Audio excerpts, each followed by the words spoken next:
Nas entradas que ele tem, né? Calma aí, ó. Vamos preparar pra compartilhar nas nossas pessoais também. É verdade. Silêncio, por favor, que vai entrar ao vivo já. Ela que tá ali. Tá bom? Não. Estamos ao vivo. Silêncio. Não apareceu aqui, Bruno.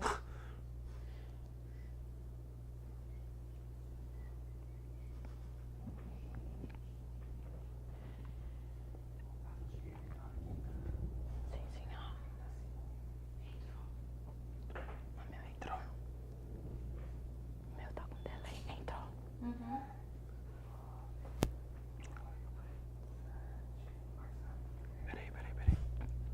Espera.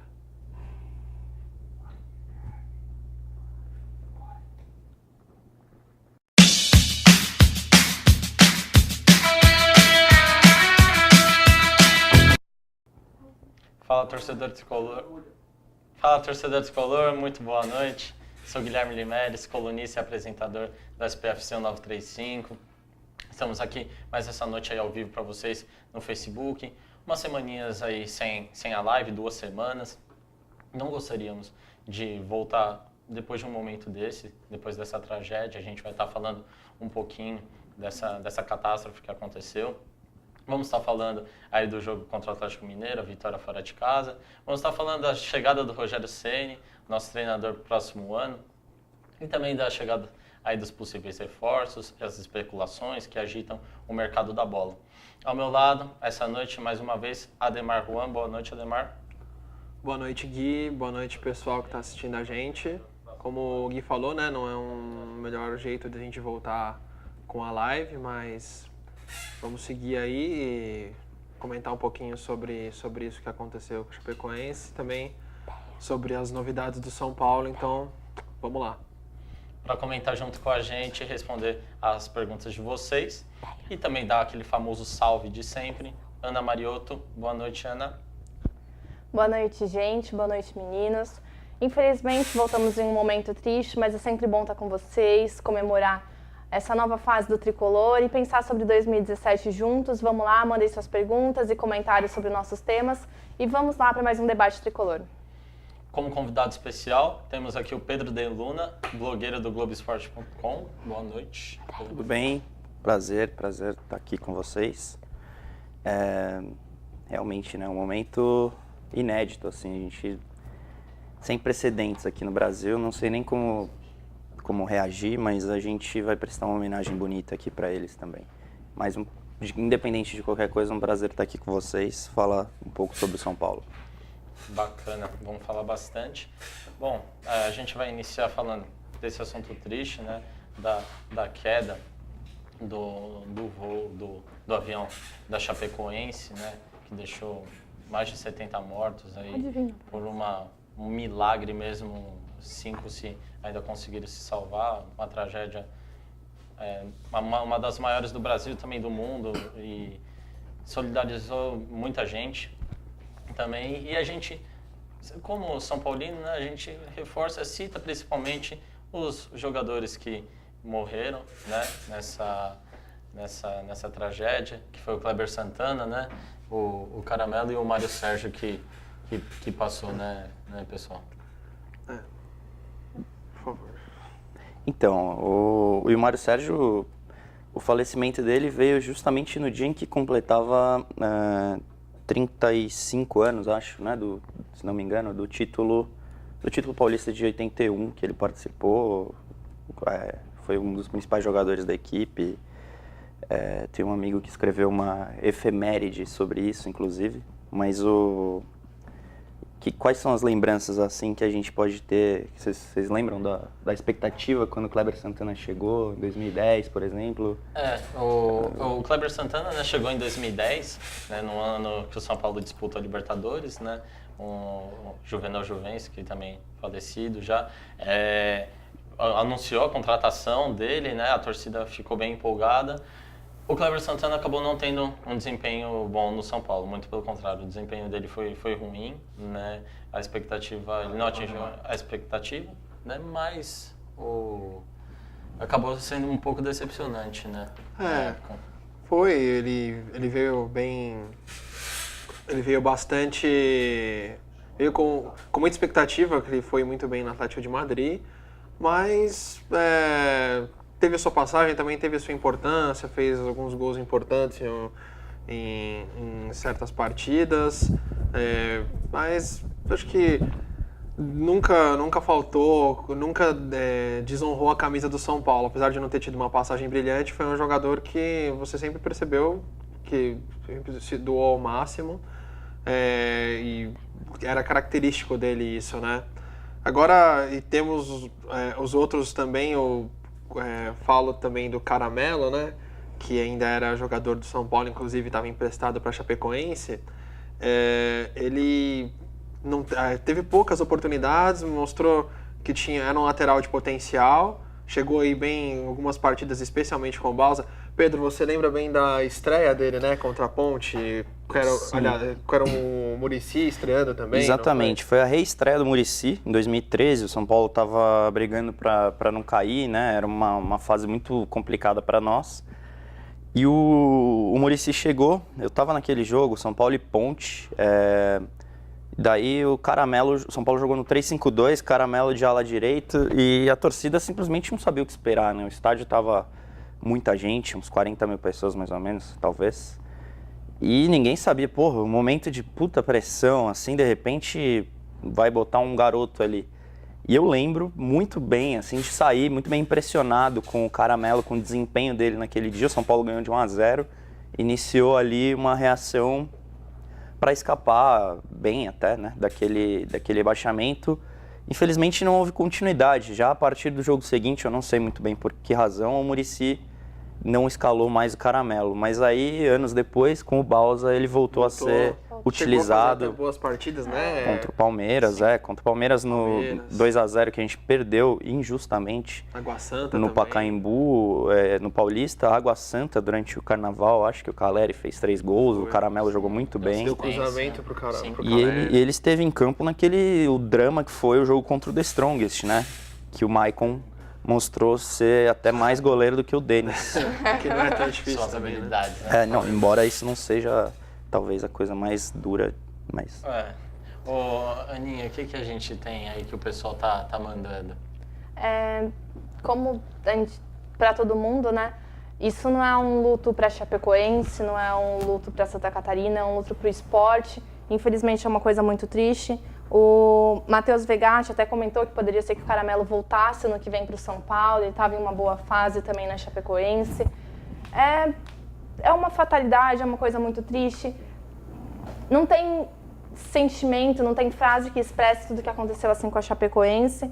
Infelizmente aconteceu, mas como o Leandro aqui comentou também, é um time de guerreiros que tem que ser para sempre lembrado, que conquistou uma coisa diferente no futebol, que agradou o Brasil inteiro, que era o time do Brasil na Sul-Americana realmente pela primeira vez, que o Brasil inteiro, independente do time, estava torcendo. Então, assim, é o nosso respeito, as nossas condolências à família, porque não tenho o que falar. E aproveitar e mandar um salve pro Renan Lino, que está assistindo, meu amigo, pela primeira vez, santista, tá vendo? Chapéu uniu tanto todo mundo, que até tem santista assistindo hoje a live. Legal. O Vini também, amigo de todo mundo aqui na live, assistindo. O Gão, que sempre está aqui com a gente, devendo uma vinda aqui ao estúdio para beber, porque duvidou que o São Paulo ganharia do Corinthians, e ganhamos de 4-0, aquele jogo lindo. E agora é com você aí, Gui. Bom, a gente prestou a nossa homenagem e agora vamos mudar um pouquinho de assunto. Vamos falar da vitória contra o Atlético Mineiro. O pessoal da produção vai soltar aí os melhores momentos para vocês.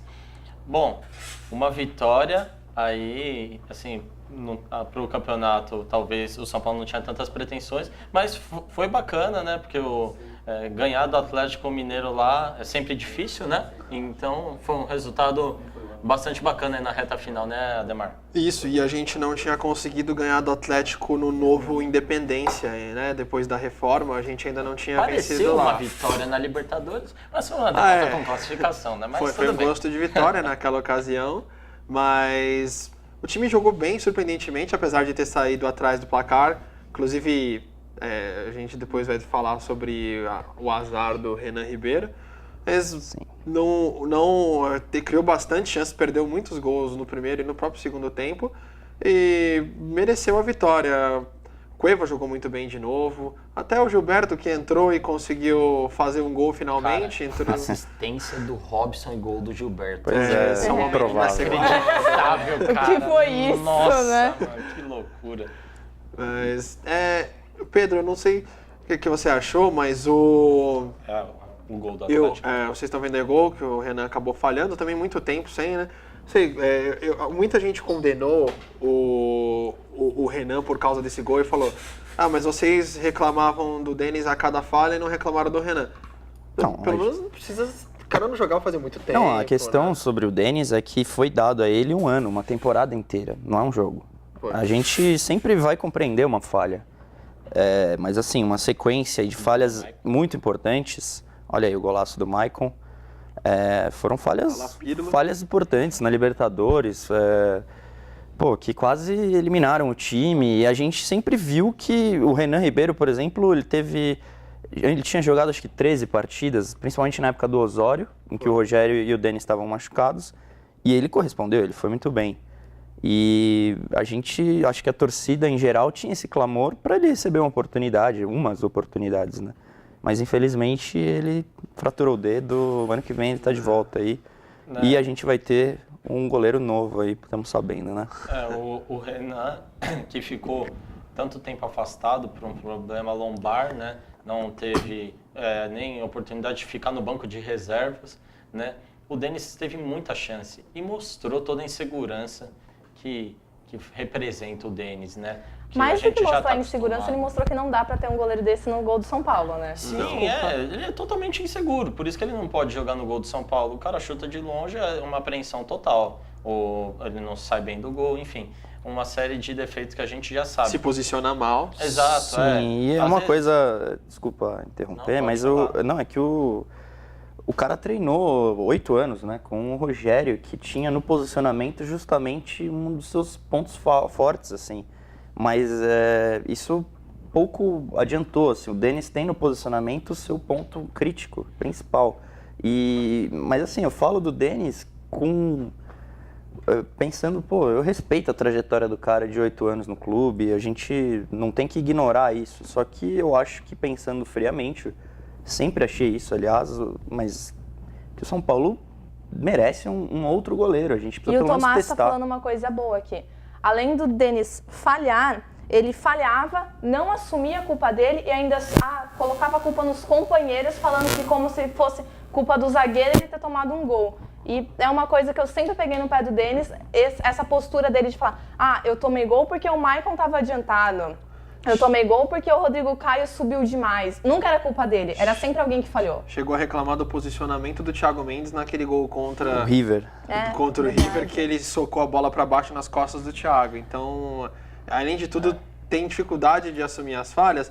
Tem um amigo nosso, que fala sempre, o Vinícius, que o Denis é tão fraco que talvez ele realmente acha que não falhou em determinados lances, porque ele acha que aquilo não é uma falha, né? Não sabe... Enfim, Sim. temos que trazer outro goleiro. A gente vai trazer outro goleiro, mais uma vez ali o Chaves perdendo gols. Perdeu ali, dois perdeu dois feitos ali. nesse jogo. Tinha que ser o Chaves de novo. Já virou até de praxe isso daí, o Chaves perdendo o gol. E que a gente tava comentando o azar do Renan, aquele lance feio pra caramba do dedo dele ali. Bateu bem na ponta, né? Nunca aconteceu isso, né? Tá jogando, a bola bate bem na ponta do dedo, é horrível, mas com ele acabou machucando o dedo, já operou e vai participar da pré-temporada e vai dar tudo certo. E aí a gente tá vendo o gol do Gilberto, que a gente se impressionou agora, né? Até que enfim desencantou o Gilberto, né? O Robson também, que não tinha mostrado a que veio, conseguiu fazer uma jogada boa e uma assistência Legal boa, ressaltar, né? só porque esse jogo marcou a primeira partida de 90 minutos do Wellington, depois da lesão, da suspensão. E ele começou essa jogada do segundo gol, né? Ele tocou a bola pro Cueva, e aí o Cueva achou o Robson, que depois cruzou pro Gilberto. Então, legal, acho que é um cara que a gente pode, de repente, contar pro ano que vem, um volante que a gente tá precisando, né? E é um jogador com história, né, no clube, criado na base, né? Aproveitando Made in esse- Cotia, como eles gostam de dizer, e os rivais gostam de zoar, mas é made in Granja Viana. E eu gosto do Wellington, mas eu acho que volante é uma posição em que a gente precisa olhar bastante para o ano que vem, assim, prioritária. Precisa. O futebol de hoje, você não pode jogar sem desde o primeiro volante, ter qualidade com os pés e tal. Com certeza. E O Wellington desarma muito bem, mas aí chega na hora Sim, de sair. ele tem tipo essa... o Hudson, né, também, que nem o Hudson. eles dois apresentam essa dificuldade, mas eu acho que eu quero dar esse voto de confiança ao trabalho do nosso novo treinador, que vamos falar aí, porque eu acredito que o potencial está ali e que ele pode ser desenvolvido, mas vamos ver. Aninha, Aproveitando você vai esse gancho do Wellington, o Matheus Vigatti comentou que ele pode ser muito bem aproveitado no que vem e ele fez uma pergunta diferente. Normalmente todo mundo fala, quem tem que contratar para o próximo ano? E o Matheus Vigatti está perguntando, quem manter para 2017 no São Paulo? Quem vocês acham, meninos?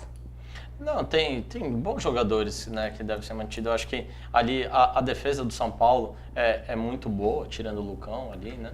E você tem o Maicon, que não precisa nem falar, um puta zagueiro, muito bom. Rodrigo Caio também, que vive sendo especulado para fora.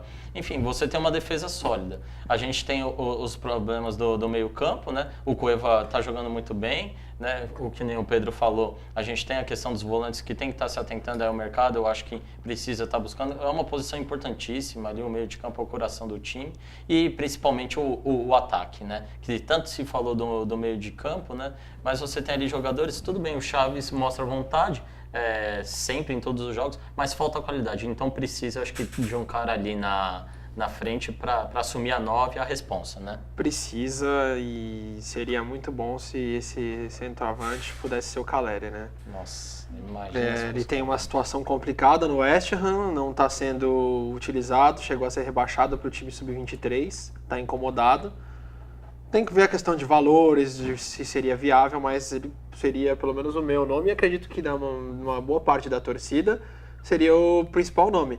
Caso não seja possível o Caleri, aí a gente tem alguns outros nomes que eu gosto muito do Lucas Prato, mas foi um cara que teve chance de vir para o São Paulo ainda esse ano, mas agora está muito acho que Cara, vai ter o preço inflacionado. Centroavante né? titular da seleção argentina, e eu acho que já antes o Atlético recusou uma proposta no meio do ano. Mas, gente, a pergunta era quem Alta. fica, não quem vem. É verdade. Obrigado pela cobrança. E ó, mas- a Roberta Nina aqui, musa, eterna São Paulina, tá falando que o novinho João Schmidt tem que ficar. Vocês concordam com ela? Eu acho que tem que ficar o Sim. João Schmidt, né? Só não ficar de mimimi, desculpa. Não, estão tentando uma renovação, mas o negócio tá travado aí, né? Falaram que ele queria uma valorização, o Rodrigo Caio ele subiu junto, né? Que o Rodrigo Caio se valorizou. Mas assim, questão, o Rodrigo Caio, qualidade. O Caio tá muito à frente. Tá muito à frente, Não, então são coisas diferentes. É que é aquele negócio, o cara começa a jogar, então entra a valorização, entra um empresário no meio, envolve muita grana. Então assim, eu acho que vai acabar renovando. Mas aquele negócio é sempre dinheiro, né? Você sabe quem é o empresário do João Schmidt, né? Não sei. Era nosso centroavante titular no título da Libertadores de 2005. E é o que era empresário do... Era o Luizão, que era empresário do Rodrigo Caio quando houve aquele imbróglio ano passado para ele ir para o Valência. Ele é representante do Jorge Mendes, aquele empresário português que empresaria o Mourinho, o Cristiano Ronaldo, Di Maria, Falcão Garcia, todo mundo. Mas assim, a questão do João Schmidt, se vocês me permitem opinar, eu acho que ele tem que pensar estrategicamente. É um erro muito grande que ele estaria cometendo em emperrar essa negociação com o São Paulo, porque ele passou anos estagnado na carreira. Ele teve um empréstimo lá para Portugal, onde ele conseguiu jogar, mas era uma equipe pequena. Aí ele retornou e, de repente, ele foi muito aproveitado, virou titular da equipe, inclusive. Agora, nos últimos meses, ele vem apresentando um futebol ruim, mas é um cara em quem a torcida aposta, em quem eu tenho certeza absoluta que o Rogério Ceni aposta. Então, ele tem que pensar na carreira dele. Ele está num gráfico ascendente, ele não pode jogar isso fora por um capricho, assim, ele deveria... Essa é a hora que o jogador bate o pé pro empresário e fala, não, da minha carreira eu vou decidir meus rumos, como o Rodrigo Caio fez inclusive rompendo com os empresários na época da negociação com o Valência. Sim. Bom, você comentou do Rogério Ceni, que com certeza vai apostar daí no João Schmidt, né, jogador da base, né? Então, valorizar jogadores de Cotia. Então, em cima disso, né, a chegada do mito Rogério Ceni vai estar treinando o nosso time em 2017. Pessoal, eu estou muito ansioso, assim, eu quero que esse ano, assim, acabe logo, porque 2016 só por Deus, né? E comece 2017 porque eu quero ver logo o trabalho do mito. O que você acha aí, Ademar? Quais são as suas expectativas? Muito ansioso.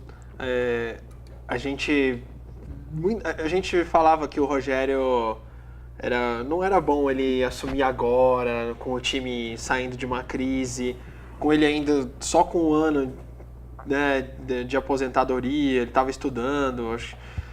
Mas quando foi anunciado o nome dele, ter o mito de volta é um negócio especial. Porque a gente sabe que ele ama o São Paulo mais do que qualquer coisa. Ele vai fazer de tudo. Ele não aceitaria o cargo se não fosse se não tivesse plena capacidade de dar certo. Então, eu acho que a gente tem que confiar. Eu creio que ele vai colocar um estilo de jogo parecido com o Osório, o Sampaoli, que ele gosta muito desse estilo, um futebol mais vistoso, de mais toque de bola. Acho que vai ser muito interessante ver as ideias dele aplicadas agora, né, no campo. Então, estou muito ansioso como você, Gui, como imagino que todo mundo esteja, muito feliz pela volta dele. Ter um cara como o Rogério de volta no time é algo sensacional. E lembrando que teremos no São Paulo ano que vem o Pintado na comissão técnica, provavelmente, o Rogério Ceni como treinador, Marco Aurélio Cunha na diretoria e o Lugano em campo. Então, é muita gente boa. Bacana, né? Muita gente boa, tem que dar certo. E aproveitando, o Matheus está também aqui comentando se seria legal o Kaká voltar agora, porque surgiu o boato dele voltar ou não, dele deixar o Orlando. O que vocês acham? Seria mais um medalhão, mais alguém para compor essa estrutura de história, de amor ao São Paulo? Ou ele seria mais um jogador de peso mesmo nesse momento? O que você acha, Pedro? Sobre o Kaká, eu sinceramente eu ainda nem ouvi muito sobre, assim, eu só sei de boatos, entre uma vontade compreensível entre nós torcedores, né? Que ele teria lugar no time, eu acho que ainda teria, com certeza, fácil. Precisa ver a que custo viria, né? Mas eu teria minha aprovação. São Paulo precisa de jogadores assim. Mas a questão sobre o Rogério, eu acho que a principal ponto crítico de todos os detratores, as pessoas, os haters do Rogério, eles falam sobre a vaidade dele, né? E eu acho que é justamente essa vaidade que joga a nosso favor nesse momento. O Rogério jamais jogaria a sua reputação e tudo que ele construiu no São Paulo no lixo se ele não tivesse convicção de que ele pode fazer mais do que os seus antecessores e de que ele pode marcar um período de retomada para o clube. Então, eu confio bastante nisso. Assim, eu sei...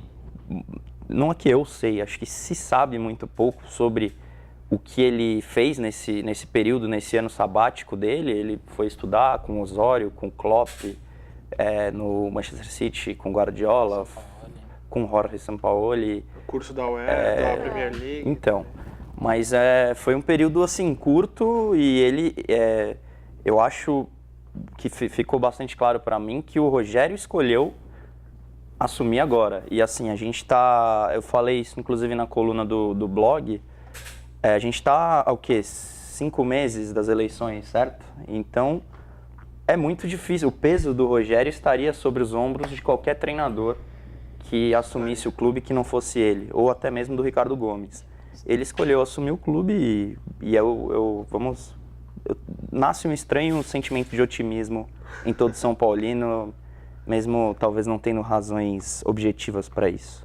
Diga aí. Só antes de vocês comentarem, meninas, concordo muito com o Pedro. É incrível, porque até um dia antes do Rogério renovar, eu tava falando, não, o Rogério não é técnico, o Rogério não é técnico.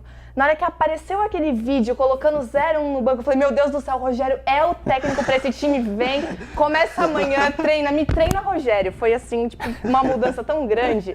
Mas, como o Presley comentou, o Mito é sim o técnico para 2017, para blindar de novo o São Paulo, para trazer de novo o time do São Paulo. E eu queria colocar uma pergunta aqui para vocês do Bruno, que eu achei uma pergunta muito interessante e que é um assunto que ainda não foi abordado. Será que os jogadores do São Paulo querem ser treinados pelo Mito? Uma boa pergunta. Olha, alguns jogadores, a gente sabe quem são ali daquele elenco, tudo bem que o Michel Bastos não vai ficar, graças a Deus. Mas a gente tem outros jogadores que são especulados para sair, o Carlinhos, o Wesley, que tem toda aquela forma de ser preguiçoso, desmotivado. Eles estão no mínimo preocupados, porque assim, eles vão falar, puta que pariu. Quem chegou agora? Fudeu, né? Agora eu vou ter que jogar por bem e por mal, senão o cara vai me bater. Né? O cara vai me bater, ele vai entrar no campo e vai me espancar, e vai me fazer jogar bola. Então, assim, eu acho que tem muito cara lá dentro que honra a camisa, que vai ficar ainda mais motivado. E eu tenho certeza que os que estão meio desmotivados, que não honram tanto a camisa, se não vão ficar no mínimo preocupados e falar assim, ó, quem tá na minha bota ali, ó, quem vai me cobrar agora, não é o Ricardo Gomes, que infelizmente era um cara que se mostrava omisso. É o Rogério Ceni agora, o maior ídolo da história dessa porra aqui, então... Essa porra. Só de citar. Tô aqui. A gente vê que só de citar Michel Bastos, Carlinhos e Wesley já deixa uma pessoa nervosa, não é verdade? Eu acho o clima aqui ficou meio. O ar ficou pesado. Ficou pesado. Mas essa pergunta é boa porque é exatamente isso. Será que os jogadores querem ser treinados? É aí que a gente vai separar o joio do trigo, como se diz no ditado.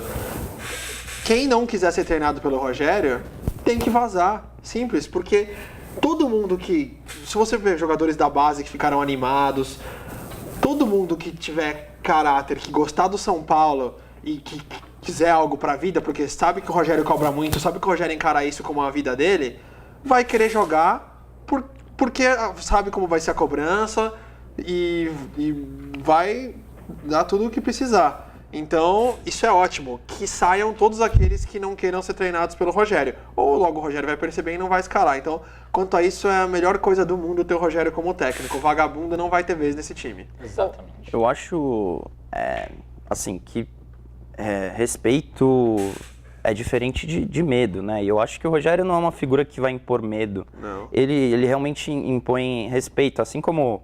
autoridade é diferente de autoritarismo, né? Então, eu acho que o jogador, hoje em dia, como eles são extremamente bem informados, o futebol mudou.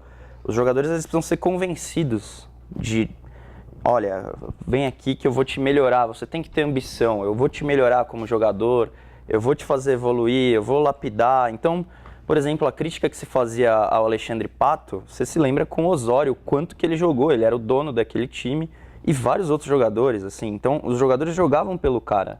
E existe isso mesmo, e não é a questão do cara ser um paizão, nada disso. É do jogador ter consciência de que profissionalmente aquilo é o melhor que poderia estar acontecendo para ele naquele momento. E eu realmente espero que o Rogério, com todo o seu poder de persuasão, ganhe o grupo nesse sentido, porque ele vai ter, eu gosto de ter a sensação de que o São Paulo tá todo mundo remando para um mesmo lado. Isso faz anos que não acontece.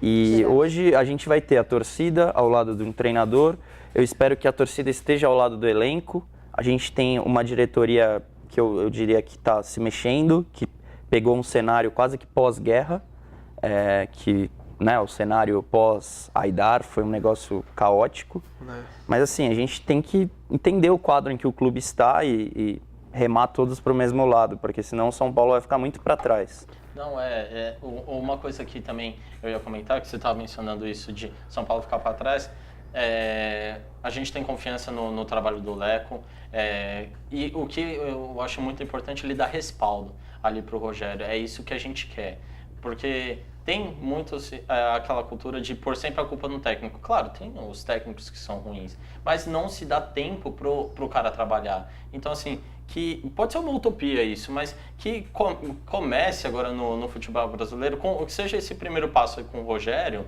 não só no São Paulo, mas no futebol brasileiro, dê mais tempo pro técnico trabalhar, dá mais tempo, dá mais resposta pro cara, tá deixa ele desenvolver. Se o Rogério errar, vamos trabalho. criticar o Rogério também? O Bruno tá perguntando aqui. Vamos o quê? Se o Rogério errar, vamos criticar ele? Não, mas criticar não significa... primeiro, eu acho que ele tem que... ele não tá nesse patamar de ser incriticável. Todo mundo é criticável, mas assim... São críticas construtivas e não sair pedindo a cabeça de uma hora para outra. Criticar é humano e é engrandecedor. Vai ser bom para ele se ele for justamente criticado. E o Rogério sabe que isso vai acontecer também, né? Sim. Ele tá assumindo com todos os riscos ele sabe o ídolo que ele é, ele sabe como as pessoas não têm paciência com um treinador. De qualquer maneira, o Rogério... Eu acho que pode ser um marco, isso que você falou, Gui, é muito interessante, porque pela primeira vez a gente vai ter um ídolo desse calibre treinando o clube pelo qual fez história. A gente viu outros, como o Falcão treinando Internacional, o Renato treinando o Fluminense. Que fizeram com o Falcão. Vou aproveitar e parafrasear o Hugo aqui nos comentários, que foi bem pontual o que ele disse. Criticar sim, desrespeitar jamais. Sim, exatamente. Muito bom. E a gente teve exemplos do Renato Gaúcho em Fluminense, Grêmio, mas nenhum do calibre do Rogério. Até porque não existe outro ídolo no mundo do calibre do Rogério. Então eu acho que ele sempre foi diferente na carreira. Ele foi o cara que pegou um time pós-Zete, que tinha sido ganhado tudo e era um goleiraço. Então imagina, o cenário que ele pegou era tudo de... o peso, o fardo que ele... Tinha tudo pra dar errado. Ele transformou isso, ele trouxe pro lado dele, se transformou no maior ídolo da história. Falavam, goleiro batendo falta, acho que vai fazer alguma coisa, porque queria imitar o Chilavert. É o maior goleiro artilheiro da história do futebol mundial, de longe. Então ele sempre foi acostumado a quebrar barreiras na vida. Ele conquistar tudo que ele conquistou. Então, por que não mais uma de repente, de treinador? Porque, de repente, a gente não tem o primeiro exemplo de Ferguson brasileiro. Só que aí vai da diretoria dar tempo. Não pode, ele foi eliminado no Campeonato Paulista, vai perde a cabeça do Rogério. Perdeu a Copa do Brasil, tem que dar tempo porque, às vezes, os projetos demoram para ser implementados. E o do Rogério tem tudo para dar certo. Às vezes, o primeiro ano ele não vai conseguir muita coisa. Pode ser que não. A gente até está com expectativa de alguns reforços, de um time melhor do que esse ano.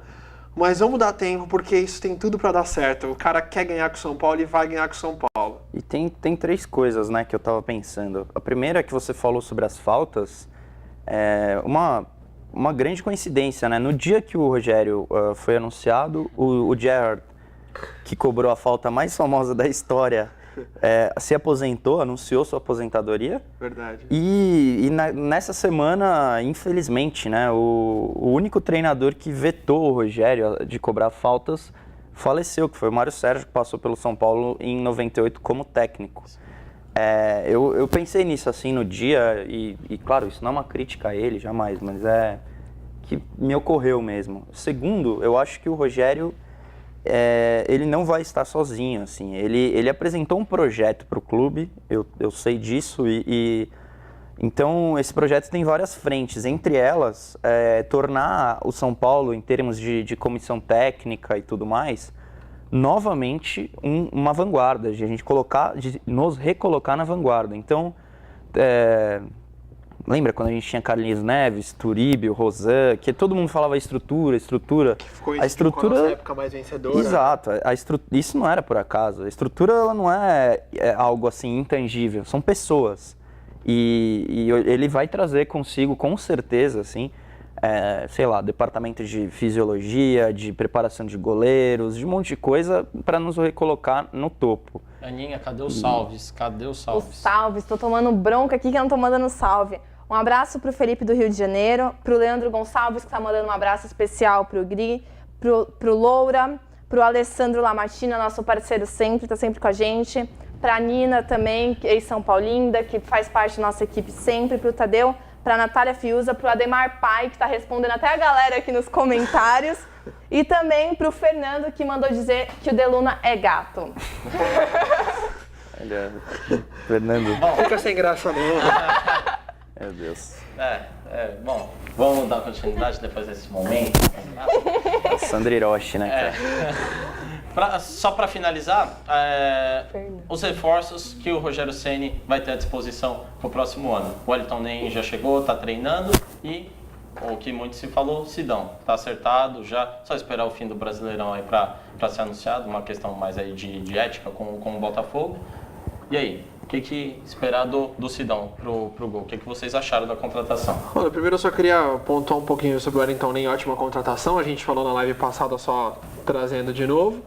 Sobre o Sidão, o Rogério foi obviamente consultado quanto à possível vinda dele, né, que deve chegar mesmo. Eu acho, pra mim, debaixo das traves ele não difere muito do nível do Denis, sinceramente. Ele pegou essa boa fase com o Botafogo, fez boas defesas, mas ele se destaca muito pela saída de bola. Eu acho que isso deve ter chamado muita atenção do Rogério, porque ele estava no time do Audax, do Fernando Diniz, né? Que todos tinham que tocar muito a bola. Ele tinha uma saída de bola muito boa. Dificilmente você via o Sidão, o Audax perder a posse de bola por algum erro do Sidão. Essa vai ser, acho que, uma base do trabalho do Rogério. Não vai dar chutão. E o Sidão trabalha muito bem com os pés. Imagino que essa tenha sido o principal motivo da vontade do Rogério contar com ele no elenco. Mas o Anderson tá falando que ele joga mais que o Denis, hein? Não sei. Também não é difícil, né? É que, enfim, eu não gosto muito dele debaixo das traves, mas vamos ver, né? Eu acho que tem que trazer um outro goleiro de nível. Com o Internacional, provavelmente vai cair, eu iria atrás do Danilo Fernandes, que é um baita goleiro, porque não tem condições do Denis nem ficar no São Paulo. Eu acho que a gente precisa de 2 goleiros, né? Já que poderia vir o Sidão, poderia vir o Danilo Fernandes ou algum outro bom nome também.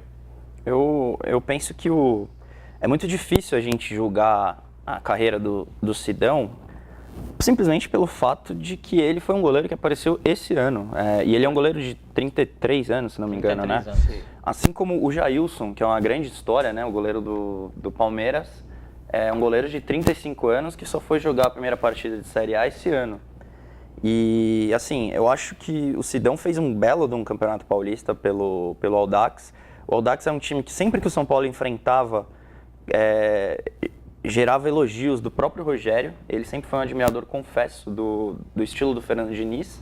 Então, daí a gente consegue ter uma ideia, né, de onde veio essa contratação, e isso é fundamental nas escolas em que ele mais admira, nas fontes em que parece que o Rogério foi bebê, do Sampaoli, do Osório, jogar com o goleiro, a partir do goleiro. E então, chutão é uma coisa que eu espero que em 2017 seja proibida. E ainda mais na posição do Rogério, que sempre saiu tão bem com os pés, né? Ele valorizaria muito isso num goleiro, né? Não, e uma coisa que eu queria destacar, eu gosto do Sidão, acho que ele não é o melhor goleiro aí do campeonato, mas eu acho que ele tem mais qualidade que o Denis, que nem eu mencionei. Mas uma coisa bacana do Sidão, ele teve um peso ali no Botafogo, ele substituiu o Jefferson, né? Jefferson é o maior ídolo ali do time, do elenco, né? Machucou, então ele ficou aí praticamente o campeonato todo, né, debaixo das traves do Botafogo, se saiu bem, quase fez gol de bicicleta e tudo. E Nossa mostra a habilidade que ele tem com os pés, né? É brincadeira, mas ele mostrou se sair bem sob pressão. Tem essa pressão por substituir o Jefferson, que é um dos maiores ídolos. E a pressão de substituir o Denis, né? Que é um dos maiores ídolos. E fazendo assim, um dos maiores ídolos da atualidade. Eu não gosto muito do estilo do Sidão, como eu disse, mas é inegável que ele participou dessa subida incrível do Botafogo, com um elenco fraco. Coincidentemente, depois da saída do Ricardo Gomes, né? Pegou pênalti, tudo. Menino, só aqui rapidinho, a Jéssica tá perguntando se o Renan joga contra o Santa. Não, porque são pelo menos 6 semanas que ele vai ficar afastado. E, por incrível que pareça, o Matheus Vigatti tá aqui discordando de vocês. Ele acha que o Sidão não é um bom reforço para São Paulo e ele apostaria no Danilo do Inter. O que vocês acham? Seria um bom goleiro? Que nem o Ademar falou, o Danilo é ótimo. O Danilo é ótimo, o goleiro fez um ótimo campeonato pelo Internacional, já vinha fazendo um Foi. puta trabalho no esporte. Foi o melhor goleiro de 2015 no Brasil, com certeza. Ele e Fernando Foi. Praz, na minha opinião, assim, Muito ele bom jogou goleiro. muito no Seria esporte. ótimo ter o Danilo Fernandes. Eu não sei a viabilidade de E o trazer. Internacional É só difícil. não confirmou a queda ainda por causa dele, né? Porque Sim. o que Não, ele pegou ainda... Mas ele é difícil, porque ele é um jogador muito valorizado, ele tem contrato longo lá, e provavelmente, assim, ele é o cara... Ele, o Vitinho e o Valdívia são os nomes que o Inter mais vai fazer questão de manter. O Vitinho vai sair porque está emprestado, né? Mas eu Mas é um acho que dos ele vai... pilares. É muito difícil de tirar ele de lá. Então a gente tem que pensar de maneira realista. mas- Claro que ele seria um grande Mas caindo reforço. pra Série B, eu não sei não. Ah, né? eu- Ainda não, já foi, vai ser um dos pilares do time ali na Série B. Então, que o é. Inter já foi. Eu não sei. Eu acho que o Inter tem cacife para segurar e o jogador pensa, olha, vale mais para mim ficar aqui e construir minha história do que... Mas não sei, vir pro São Paulo eu acho que seria uma boa para ele. Um goleiro que o Corinthians, inclusive, desperdiçou, né? Foi terceiro era goleiro terceiro lá. goleiro lá. Pois é. O Osivaldo aqui endossou o coro do Pedro, que ele falou na hora que ele começou a falar, de que um bom time começa pelo goleiro. E concordo também. Se não tiver um bom goleiro, que é uma boa frente, uma boa referência, é quem realmente importa, né? O goleiro é o deus e o demônio de um time. Se não tiver um bom goleiro, não existe. E a gente não tinha um bom goleiro, a gente tinha aquilo que era o Denis até agora. Tá aí. 2016, o ano do São Paulo, né? Se um time começa com um bom goleiro, acho que o ano já mostra o que foi. Gui, rapidinho aqui, só manda salve Diga, pro Farley, mande. pro Fábio de João Pessoa, pro Matheus Vigatti, pro Fabiano de Bragança, pro Presley de São Bernardo e pro Aislon de Mossoró, Rio Grande do Norte, que estão acompanhando a gente aqui na live hoje. Bacana. Bom, o papo tá ótimo, ficaria aqui muito mais tempo, mas o tempo tá curto. Vamos estar encerrando a nossa live por hoje. Ademar, valeu mais uma vez. Obrigado, Gui. Obrigado, Pedro, também, que compareceu aí, atendeu o nosso convite. Aninha, sempre com a gente. Eu queria agradecer também o pessoal que está nos bastidores, a Andréia, como sempre. Hoje o Thiago não pôde vir por conta de um TCC. Força para você, Thiago, você vai passar. Agradecer a Gabi, que voltou à live depois de muito tempo. O Bruno do BRN Studio, que sempre nos acolhe muito bem aqui. Todos vocês que assistiram, familiares, meu pai que sempre assiste, todos os amigos. Eu queria só fazer um pequeno comentário. A gente está falando sobre a Chapecoense no início, foi muito triste. Curiosamente, a última vitória da Chapecoense foi contra o São Paulo, né? Exatamente. Em Chapecó, 2-0, gols de Denner, que foi especulado até no São Paulo, e do Thiaguinho, que infelizmente faleceram. Então, queria só deixar registrado isso. Homenagens à Chapecoense, todas as pessoas que perderam as vidas no voo.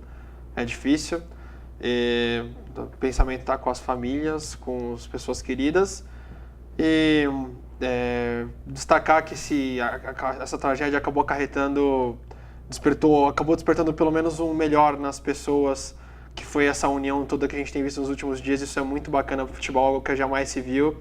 Então descansem em paz todas as pessoas que perderam suas vidas. E, bom, bola pra frente, obrigado, e semana que vem estamos de volta. Belas palavras, Aninha, muito obrigada pela participação. Tamo junto aí semana que vem. Obrigada, gente. Obrigada, meninos, por mais essa semana. Como a Ade falou, infelizmente é uma semana triste. Chapecoense teve a última vitória sobre o São Paulo, infelizmente, mas que a família, os amigos, todo mundo possa superar. E esse momento foi um momento de união para todo o esporte do mundo inteiro, né? Não foi uma coisa assim limitada ao Brasil. E para terminar, eu gostaria de deixar uma pergunta ao Hugo, para o Pedro, que o Hugo quer saber como que é a questão do Pedro de começar agora no Globo Esporte, escrevendo para milhares de pessoas. Ele quer saber um pouco esse feedback do Pedro. E vamos lá até semana que vem, e que semana que vem a gente possa estar com uma energia melhor aqui pro programa. Agradecendo aqui já, antes do Pedro falar, a participação dele. isso. Que você volte mais vezes aí pra gente falar sobre São Paulo. Opa, tô à disposição, está sendo, né, muito, muito legal estar aqui com vocês. E, assim, sobre o blog, né, me surgiu essa oportunidade de suceder o Daniel Perrone, que sempre foi um cara muito popular e tudo mais, então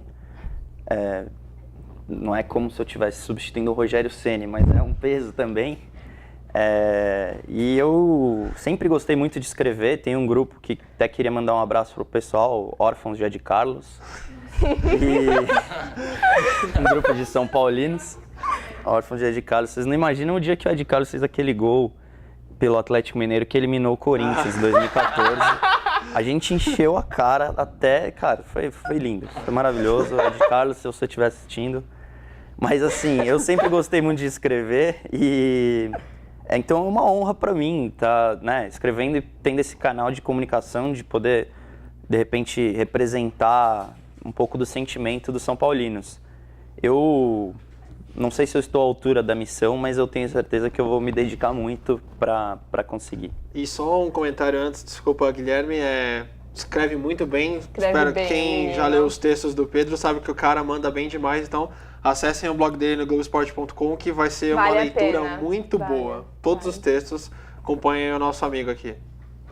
Bom, é isso aí. Bom, vou mandar um abraço aí pro Vinícius que tá acompanhando. Vou mandar entregar um caminhão de cerveja lá na casa dele. Ele lá. tá perguntando se Ele tem tá mais precisando. breja pro churras.